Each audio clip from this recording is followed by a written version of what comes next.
Hey there, and welcome to the Business of Business podcast. Here we are two daughters and their dad, seeking to inspire and educate you to follow your dreams of being in business by teaching you the business of being in business.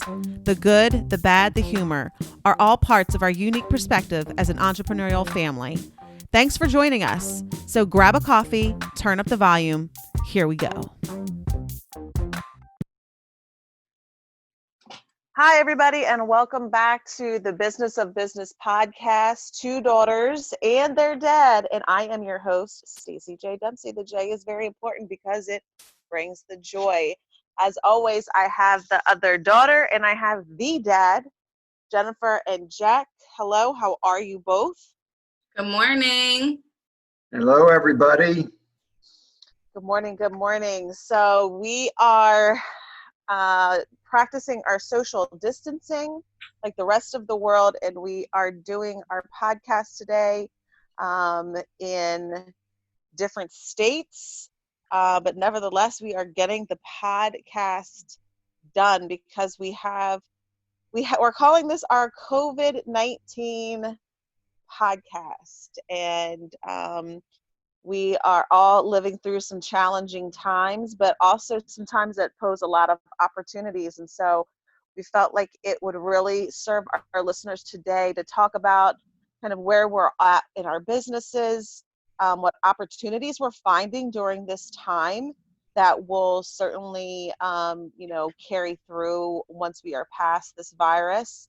And really just shine some light on how we're moving forward and not being stuck in all of this. So Jennifer, I want to start with you because your business, the studio has been closed for 9 weeks now. It's been 9 weeks, yes. 9 weeks. And so tell us kind of where you're at with the salon and kind of what you're projecting in the next few weeks. Well, let me just start. I don't know if you guys know, but next week we celebrate 4 years of being open. And that is just so exciting for me. Absolutely. 4 years ago, I started my dream business. I never thought that we would be shut down year 4, but here we go.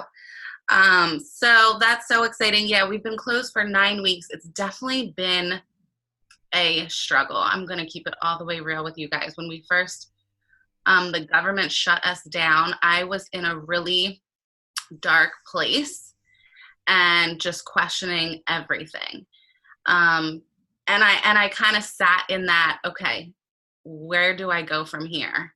And I think that that's important to share because sometimes people look at entrepreneurs like, you're always so positive, you always know what to do. And when you have a business that you grew from nothing to something, and your name is on the front door, you are emotionally attached to that business. And some people may agree and may not agree. Some people think, when you own a business, you have to take emotions out of it. And I agree in some aspects of that, but this has been a very big emotional roller coaster for me, at least. So started feeling just really down in the dumps about it. And then I had to connect really quick with myself to say, listen, we've been through some really hard things in the past, and this will not break us. So 9 weeks closed. During those 9 weeks, we built a brand new custom color bar, which is so exciting for me.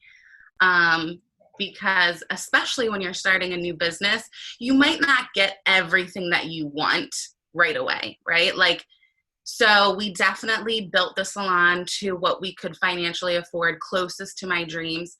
So 4 years into business and I built my dream color bar is just completely amazing for me, my staff, our clients, and our brand, really. So that was very exciting. We got to put that in, install it. So I just started to think about what can I do to bring some income into the salon while we're closed. And what is so amazing is that we have a very supportive community. surrounding my business and our brand. So we started to do curbside pickup with retail products, color touch-ups, and just started to see a little bit of income come in to help us take care of those, let's say, small bills that we have to deal with. So that has been amazing, just seeing my clients from the car window, and just being able to connect with them and still serve them in that way.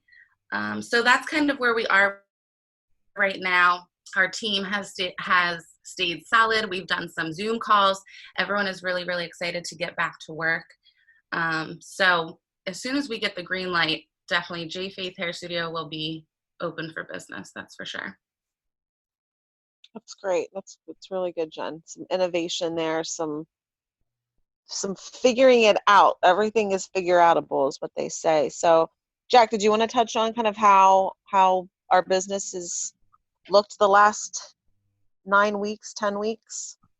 Yeah, sure. I mean, certainly, with insurance, financial services, in many ways, that's considered an essential business. So we have been able to stay open with a lot of changes.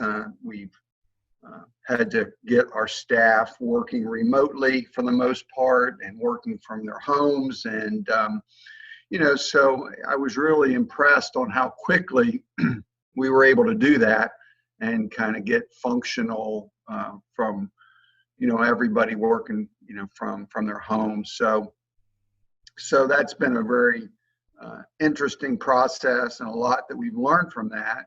One thing that we've learned is that we can move very quickly and do things pretty effectively. But I also have learned that as effective as we are working from home, it's still not the optimal way to run a business. Certainly, I can see opportunities in the future where, if we need someone or someone needs to work from home for a period of time, we'll be able to do that. But I still believe that the best way to create synergy and the optimal way to move a business forward is to have people, working together, and being able to communicate more instantaneously in the moment, being able to have that personal relationship with people. It's very critical. So again, we've been very effective at it, but I'm looking forward to the day when we can all gather back and work together in more of an office environment. One of the opportunities, though, is with technology. We certainly, most people have been forced out of their comfort zone. I know I have, so I've certainly gotten much better using technology. This has forced me to do that, so that's been good. And I think what we're seeing too is that a lot of clients are very comfortable with technology. So, as we're meeting with each other, doing this podcast on Zoom, we're seeing that, clients are, comfortable doing that too, especially if you already have that relationship with them. And what's interesting is we're seeing that age group of client that you would think wouldn't be comfortable, that at one time was saying, "Oh, technology's passing me by." Well, it's not. I've had Zoom meetings with a couple that was 80 years old and 75 years old, and it went very well, and they were very, very comfortable using the technology, and we had a very effective meeting. So I do see where we'll be able to continue to use that technology for client meetings, and especially as clients become more mobile. If we have clients that, maybe move out of state, we can certainly still have very effective communication and meetings with them. So I think there's going to be a lot of things that come out of this that we're going to be able to use in the future that will, really have some significant impact for our business. So we learned a lot, but I'm ready for it to be over. Yeah, I agree. I was on a Zoom call for the nonprofit that I serve on, and one of the gentlemen that's been on our board for a long time, he still has the flip phone. He doesn't even have a smartphone, like flip phone. He's not doing the technology. He's not doing it. He's not doing it. And lo and behold, yesterday or Monday, we get on our board for our board meeting, and up pops this gentleman. He's on the Zoom call, and I was like, is that, Don, is that? And he's like, listen, and what he ultimately ended up saying, and he's 70, he's probably in his early 70s. He's like, I realized I don't want to be left behind. So here I am on my Zoom call, okay? And it was really actually a lot of fun. And I just was like, yes, yes. But to your point, Jack, is that, even for things, as far as meetings for, the nonprofit, it's like we had a very effective board meeting. It was very precise, very like, we need to talk about the things we need to talk about, committee meetings, things have, still continued on. Things look a little bit different now, but where before we were very resistant to technology. Like, no, we need to be in the same room. We need to be in the same, we need to talk about these things in person. And I still hold true to that needs to happen at times, but maybe not every single time, because I know just for board meetings, I'm driving quite a bit of ways out of the opposite way that I normally go just to be together for, an hour or so with people. But yeah, it's been very positive. I know one of the things that I've been seeing a lot of on my social media is people really promoting, now is the time to do your business. Now is not the time. Like, if you wanted to start a business, now's the time to do it. Now's the time to, really pursue your dream. Jack and Jennifer, what do you guys think about that? What do you guys feel about that?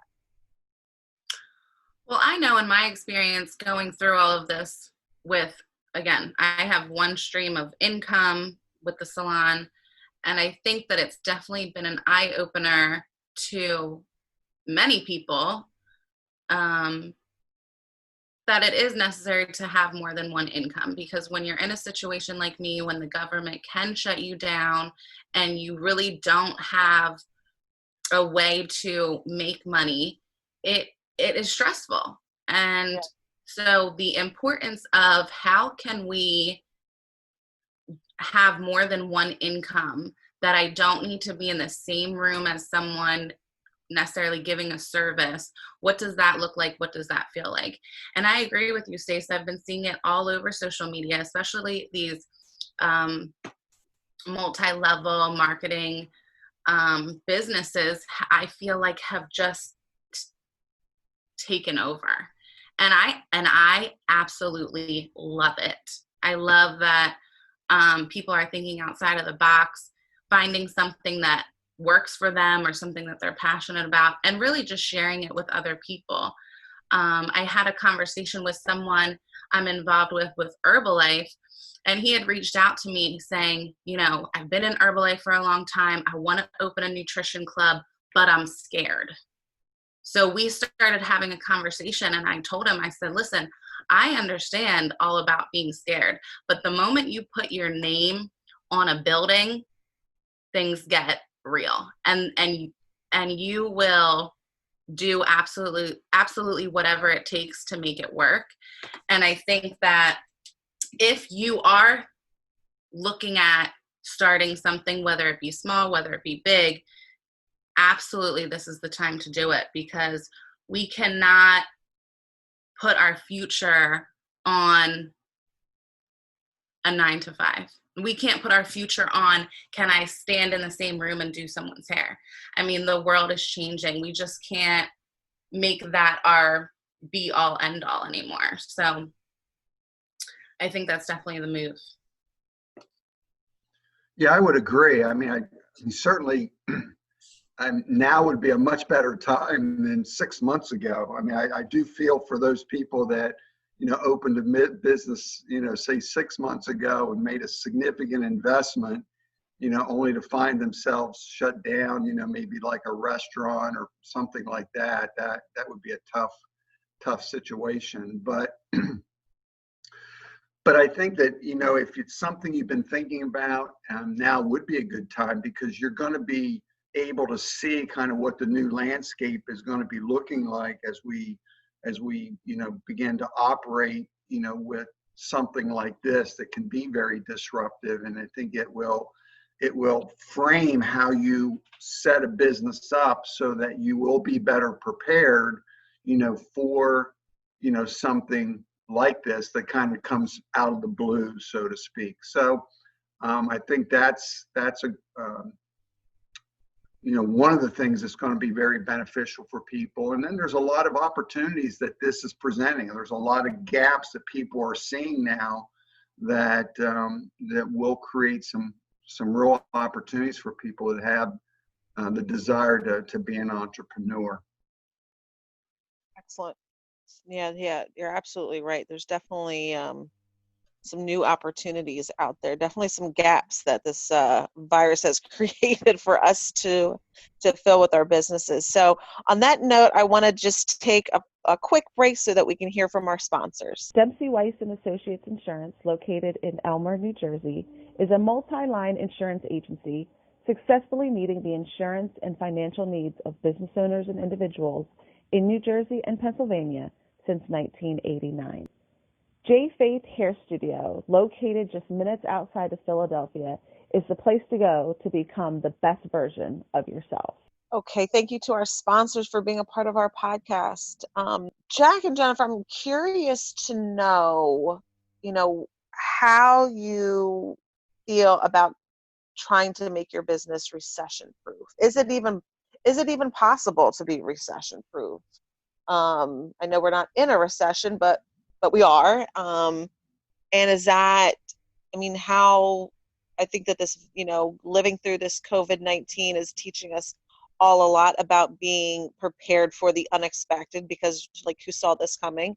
But is there a way to recession proof your business? Yeah, that's an interesting topic. And I don't necessarily think when you go into opening a business, that's something that you most likely are not thinking about. So from my point of view, 9 weeks we've been shut down. I want to say on an average, I have 3 or 4 people reaching out to me daily saying, can you come to my house and do my hair? When are you guys going to open?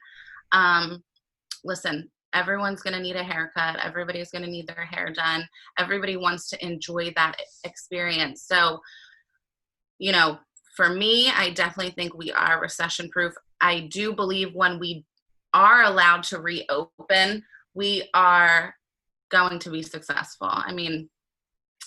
We will bounce back from this.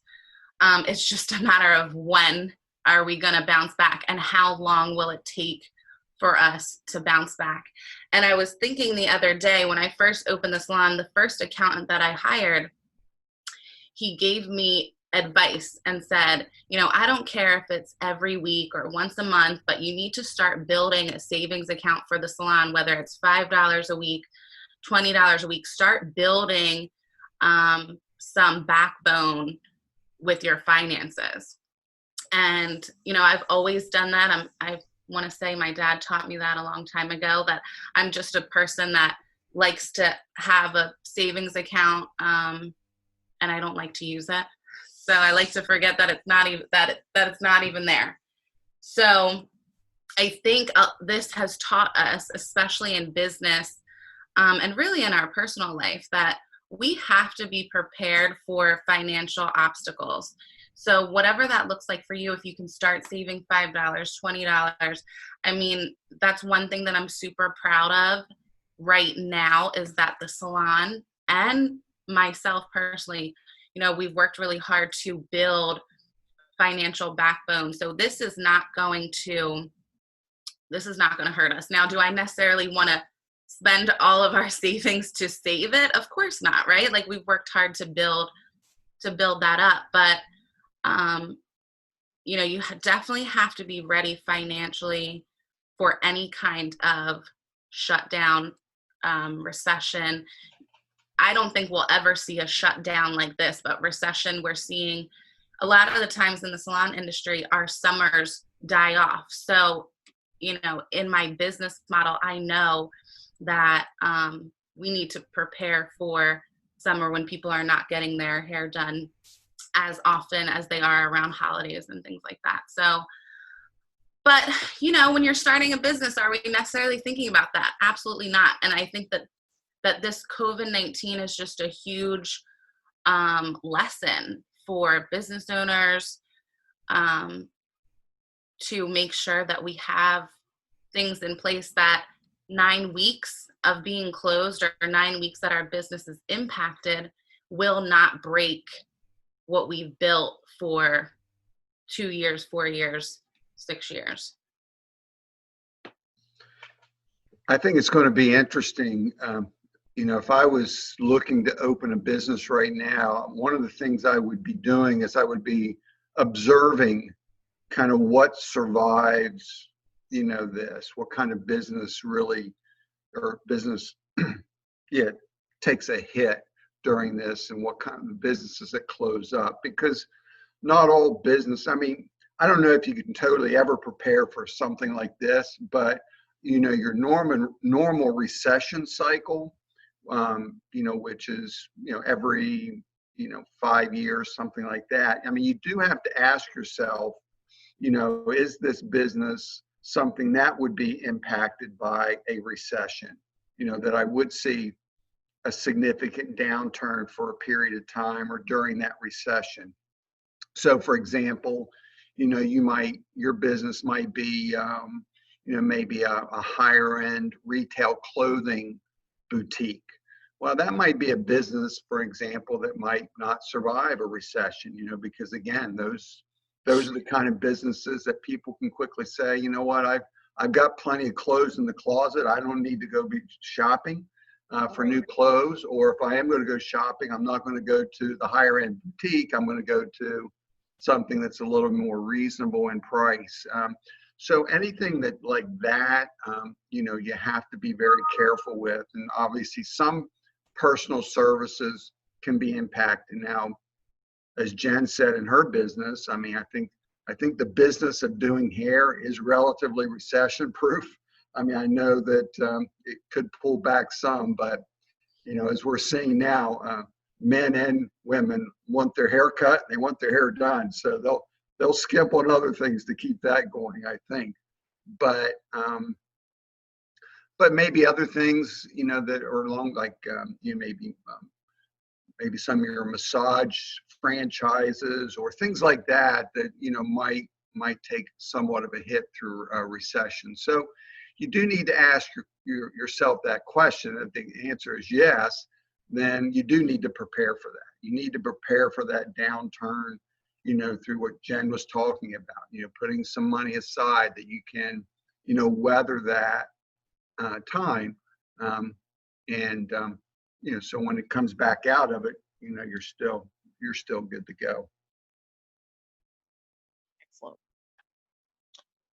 So what other opportunities do you think are going to be coming up because of what's happening in the world? What are some other challenges? I know personally, before we started recording, we were talking to Janet and I were talking about, childcare, the stress of not having it, but business being open, that's a very real,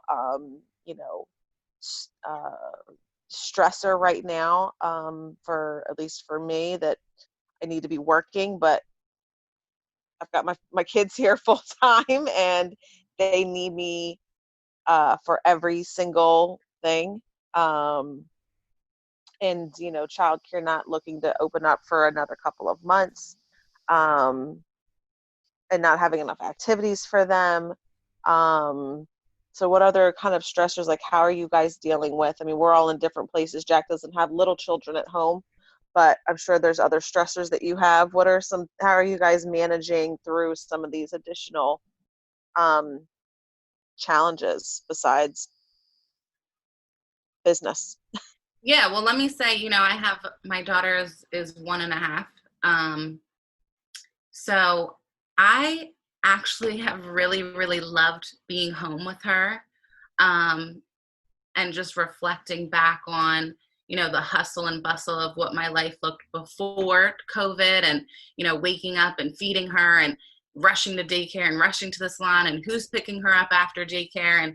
And it's actually been really, really nice to wake up in the morning and just do life with my little daughter. And I feel like we have gotten so much closer. Like, I absolutely die when I hear her say, "Mama, Mama." Like, I've just been having a blast with her. But the other 50% of me obviously is like, okay, I need to get back to work. We need to get back to the dream. Like, this is not sustainable.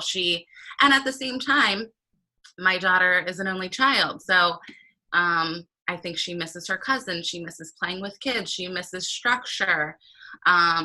So as much as I have been enjoying being home with my daughter, I know that we both are kind of needing that normalcy again, and obviously for her and for me. And I need to make money to be able to take care of us too. Let's not forget that, right? So it's a 50-50, and just stay positive. I mean, I never thought I would be able to be a stay-at-home mom, nor did I want to be a stay-at-home mom. So I really have just tried to enjoy this time, because I don't think I would have ever had it. My daughter went to school 3 days a week. I was in the salon 4 to 5. So it's been really, really nice to just have that extra time together, for sure. So I think that that's a positive for me. But this has opened up opportunity within the salon that I didn't think of before. And again, when you have a business, you're wearing a lot of hats. And I've always been good with social media. I've definitely had to step it up with social media inside my business. And I think if you are not on top of social media, you will definitely be left behind. This is the new normal. This is what business is. I don't care what kind of business you have. I see Pat's Pizzeria on Instagram. Like, let's get it together. You know what I'm saying? So we've stepped it up again, just doing promotions on social media, taking 4 products that would normally be $150 and they're flying out the door for $90. I mean, we went from zero income to some income. So why have I not been doing that this whole time? So I definitely think that's something we will continue to do, is just have a stronger presence, not only putting out the work that we do behind the chair, but just having offerings, having people communicate with us on social media. And then we've been doing touch-up kits. So obviously women that are still working, professional women like us right now, we're on Zoom. They don't want gray hair on Zoom calls, I'm sure, right? So we've been offering these at-home color kits. And I think that is definitely something we will continue to do once we open, in case there is anyone that doesn't feel comfortable coming into the salon.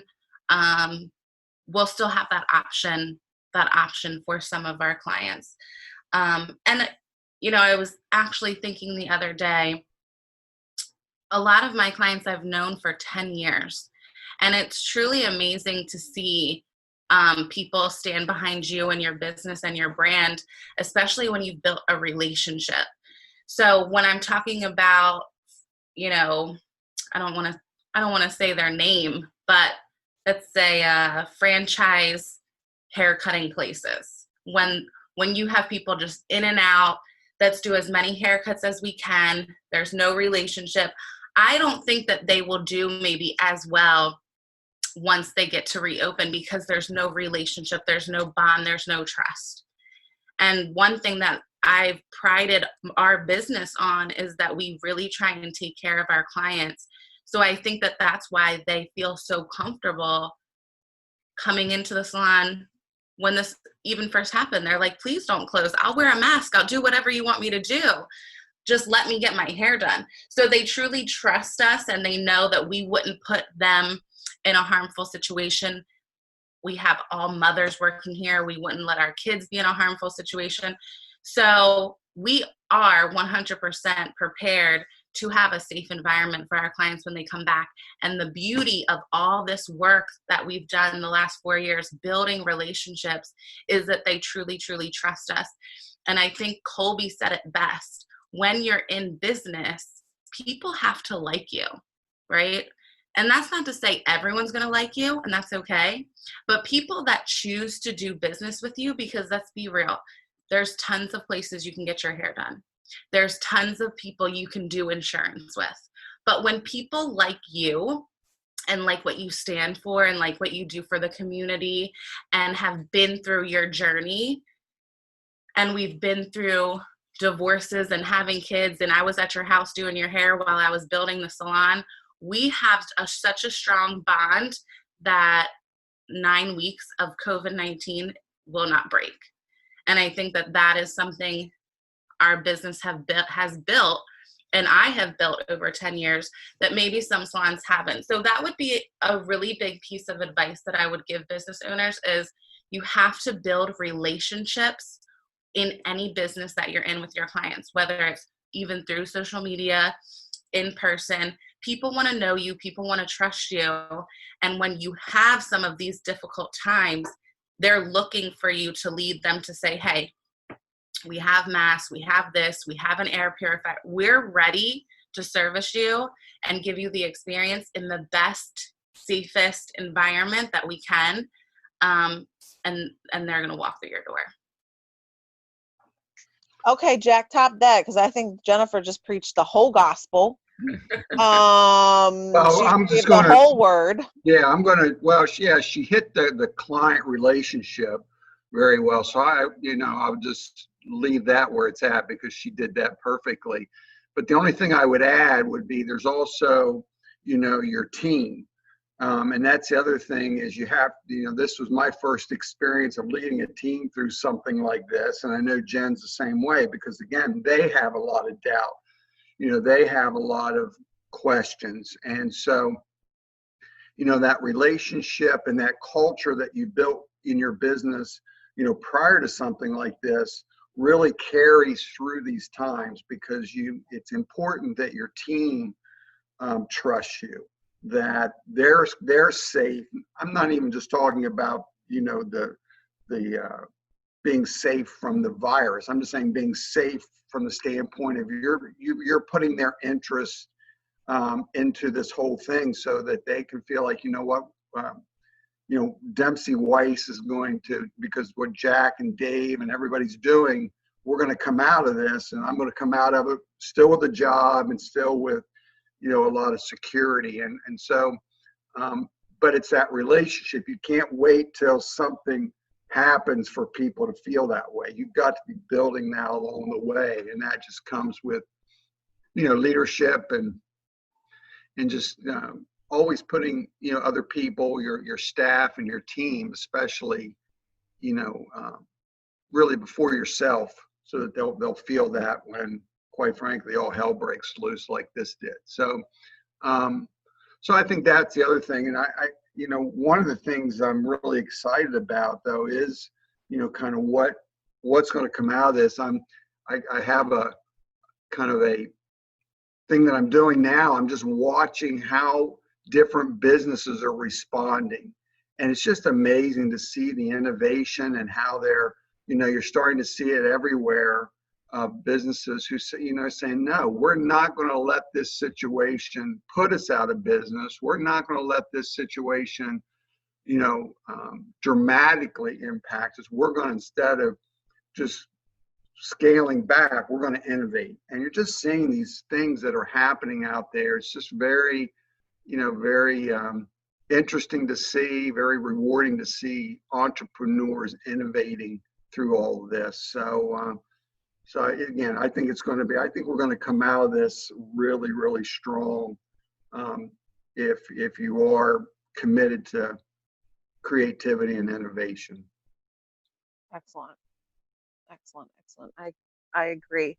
To Jennifer's point about the social media, the other experience that I've had in my nonprofit life is that in the nonprofit that I serve, we've been very strong in our fundraising efforts through events.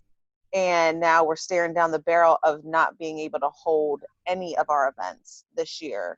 And yet fundraising cannot stop. And so although I have been preaching about making personal asks and, getting our message out there and, doing all these things through social media and nothing through an event. Now we are forced to do it. And 2 weeks ago, I sent an email saying to the board members, we don't have a choice. You either do this or we're going to have a serious conversation about you not being on the board, because I'm not going to be a part of the board that goes, the ship is not going to sink under my watch. So you're either going to do it or you got to go. And I'm okay with letting every single person go. Well, thankfully, everybody did what I had very strongly asked them to do. And just in Facebook posts about texting to donate in 1 week, 7 days, we raised $1,000. 7 days. Wow. And so once again, to exactly what you all have said as far as innovation and social media and, we gotta do things differently. Otherwise, we're not gonna have a positive outcome here, people. And when I had the board meeting on Monday and we were on a Zoom call, I was in the picture, like, this is what happened in 7 days. And I'm embarrassed that we haven't been doing this all. Can you imagine how much money we would have raised if we had been doing this all along? We haven't. Now we know, and we're going to keep on moving forward. So, it just kind of also, everything that you all both have shared today was just another experience that I have come across just in the last week in my nonprofit life of like, wow, like the Facebook post took me 3 minutes to write and post, and it raised $300. And listen, that's like the best 3 minutes I ever spent. That was not to my, and it was for the greater good. It was for the greater good. So I think even in, for-profit and nonprofit lives, the innovation has to be there, and especially in the nonprofit where, they're serving people who are really in need during a time when a lot of people are even more, they're in more of a need than before. The ship will sink if you don't do it. So any final last comments, things that you all just wanted to add as we begin to wrap up our episode here on COVID-19? Only thing I would say is, we've touched on that social media. So I think, we definitely need to do another podcast to talk about that in a little more detail, in the coming weeks. I think that would be a very meaningful podcast for a lot of folks. Absolutely. Yeah, I think it's amazing just what we have talked about today is it's as much as we think we challenge ourselves to step out of our comfort zones, I don't think we do as much as maybe what we say we do or we say we're willing to do. And people are very, very comfortable, like you said, like let's just have our events that's raise the same amount of money. And when you take that away, you're forcing people into being uncomfortable. And you're saying, wow, look what happened when we all got a little uncomfortable. And if we can continue this on top of when we can do fundraisers, this is going to be even more amazing. So I think what we've learned as a whole out of COVID-19 is that it has absolutely pushed us into out of our comfort zone and into a whole new world. And, I don't think the salon will go back to normal. And when we do get to open our doors, we will have a completely new normal. And that's what I shared with my team is we can fight it or we can embrace it. And we need to embrace what our new normal is going to look like and be open to the opportunities that's going to come from that. So in any obstacle and any struggle, we always try and find the positive and look for a new opportunity inside of that. And that's what entrepreneurship is really all about. And to answer your question, no, I don't have little kids at home. Yeah. But I have adult kids that have little kids at home. And so they've been harder to deal with, I think, because I've had to talk them off the ledge a couple times. I'll trade you. I'll trade you. Twice. I've called you crying at least twice during this. I'll trade you, Jack. I'll trade you. I'll take Lily and Natalie and all their issues for a whole week. You can take my kids and all their issues because. All right, I take back what I said. And the other thing Jennifer said, you know, you've had relationships with people for 10 years. Are you old enough to have know somebody for 10 years? I can't handle it. I know. It's like just ridiculous. Like J Faith Hair Studio, 4 years. I mean, it felt like yesterday I was putting stations together and mapping out how far apart they have to be. It's truly insane, and I absolutely love it. Yeah. Well, I know. I'm like, I'm celebrating 16 years of Dempsey Weiss in October. It's like, am I even old enough to be anywhere for 16 years? Absolutely not. That doesn't sound right. It doesn't sound right. And then we got Jack over here. We can't even talk about him. We're not even talking about him. Okay, time to end the podcast. All right. Thank you to all of our listeners. We hope that you stay encouraged and motivated, whether it's COVID-19 or any other challenge that you are facing in your life, in your business, and in your podcast. And so until we can be together again, we hope that you all stay safe, and we look forward to talking to you all soon. Thank you. We want to thank you for listening today. Please subscribe so you never miss an episode. Leave us a positive review. And we want to say thank you to our sponsors, Dempsey Weiss & Associates and J Faith Hair Studio.